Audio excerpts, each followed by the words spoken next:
Deepest, darkest Surrey, Farnham Cricket Club, where it all began for Graham Thorpe, with Amanda, Kitty and Emma, his closest family. I want to talk about Graham really. I want to talk about how the relationship between you and he began and what drew you to him to begin with. We love talking about Graham, and we'll always talk about Graham. I didn't know, I'd never really watched cricket before, so I didn't know who he was. He was just so humble, and yeah, he was such a special person. Don't really remember life without him in it. I was so young, but it was, I'm so glad I grew up with him, and he would just teach me to have perspective. If I didn't do something completely right, he'd almost find the positive. Like, why would you even want to do it completely right anyway? It's just do it your own way.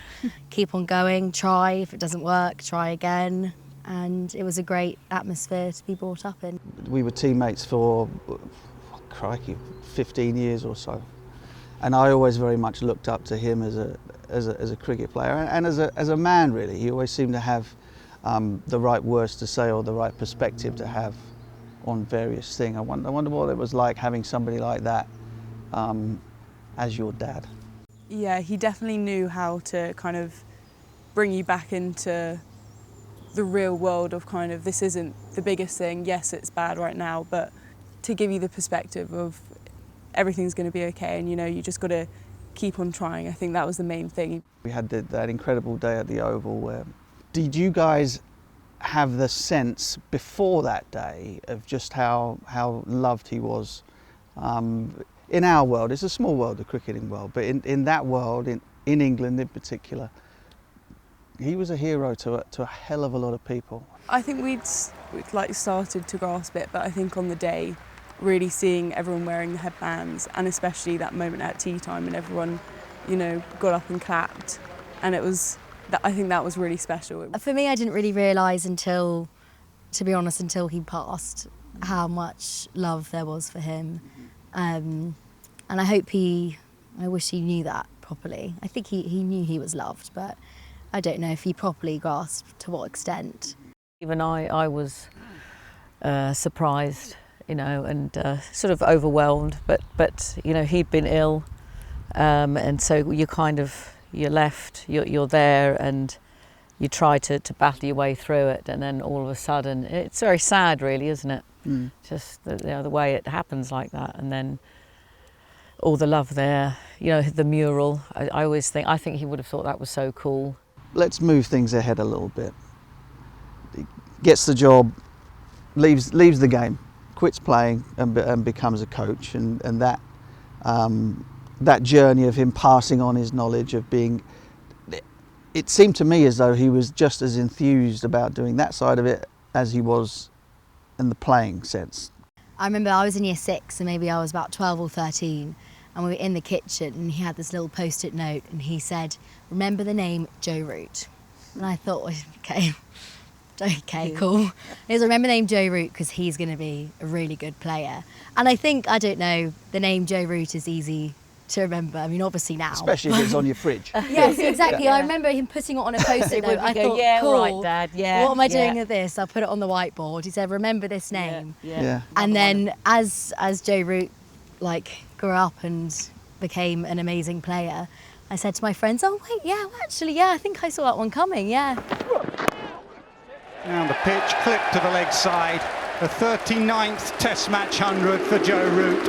England's present number 4 will never forget the previous number 4 that meant so much to him.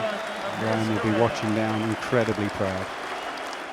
This starts to lead into the darker periods, right? So you had the COVID tour. Tell us about that. Definitely did impact his mood and how he felt. I think that was kind of the start of everything. So he was disappointed with how it went, sort of results-wise, and come to the end of that, he went out, as he would do, as was normal with the opposition, and there was, a bit of late-night drinking, which is normal the end of the tour.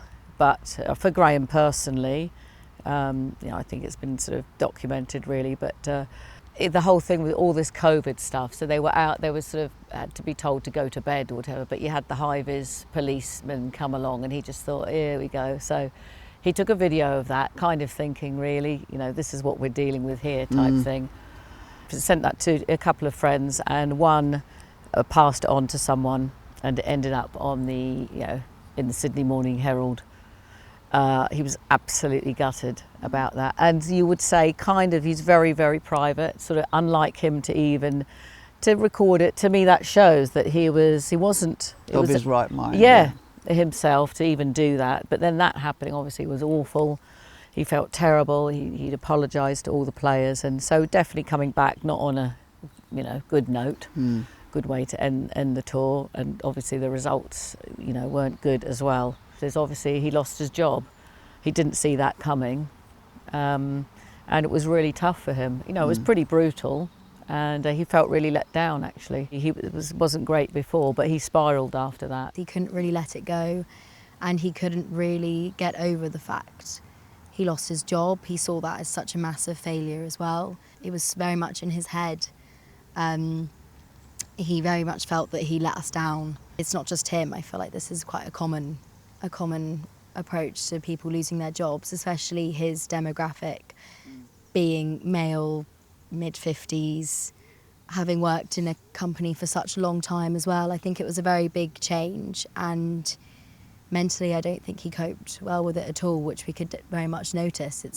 It's his energy, even just in the house, it changes the entire atmosphere really, and it was just horrible. Really. When did you decide to try and find outside help, and where did you go? So he was under the care of sort of mental health sort of psychologists and sort of from the ECB, and he had a few remaining sessions, counselling sessions. When he finished with them, but he spiralled, you know, he got a lot worse. We were sort of struggling, didn't really know what to do, and then he had unfortunately he mixed some medication for anxiety with alcohol. He hurt himself, you know, and he nearly lost his life.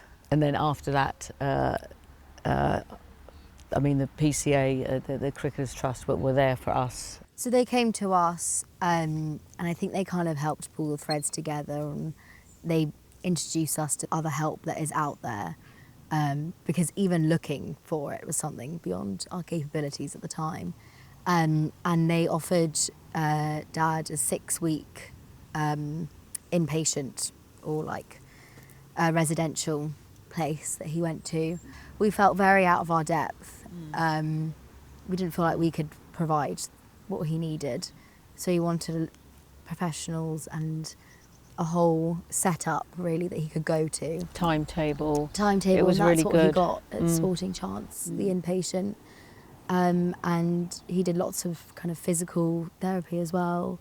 And I think the mixture of them both was a really good balance, and he definitely came out of it with some new insights. Were there moments during that period of time where he was kind of, you know, you felt like you had him back, like Dad was back, or? I think there were a couple moments, like one time when he came down to the pub, and that was really like... You served him. Yeah. You didn't refuse him.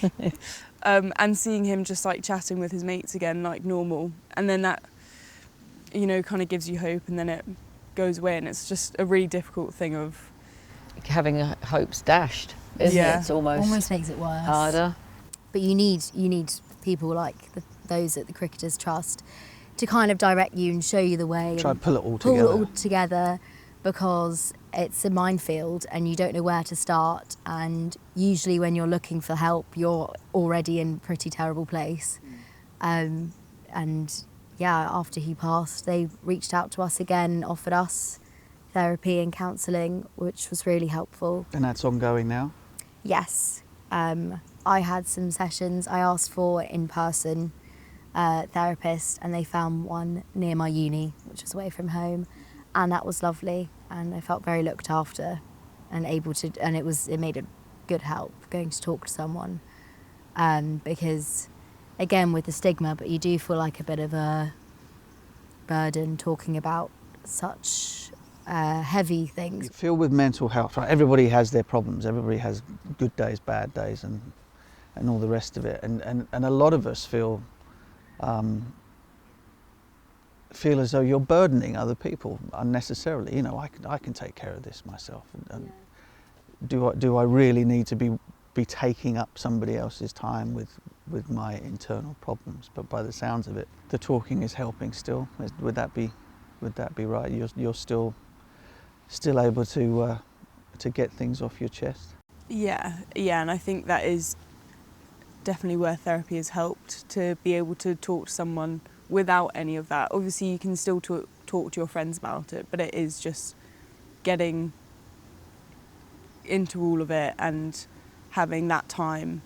And I had some online therapy, both from before and after, both that was from the Cricketers Trust as well.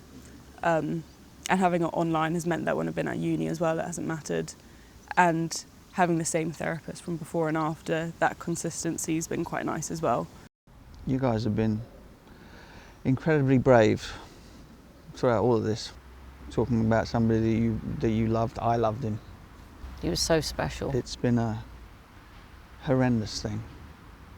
Is there one last message that you'd like to tell people, to say to people, should they find themselves in this incredibly difficult situation?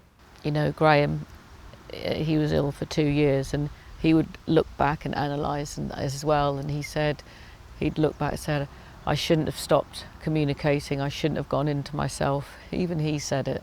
That was the type of person he was, I think. He was still self-aware enough to know that. Yeah, he could on. look back. Not that it's not easy to say it, but it's hard, because maybe that's your natural thing. But then he could look back and think that didn't help, and then it spiraled from there.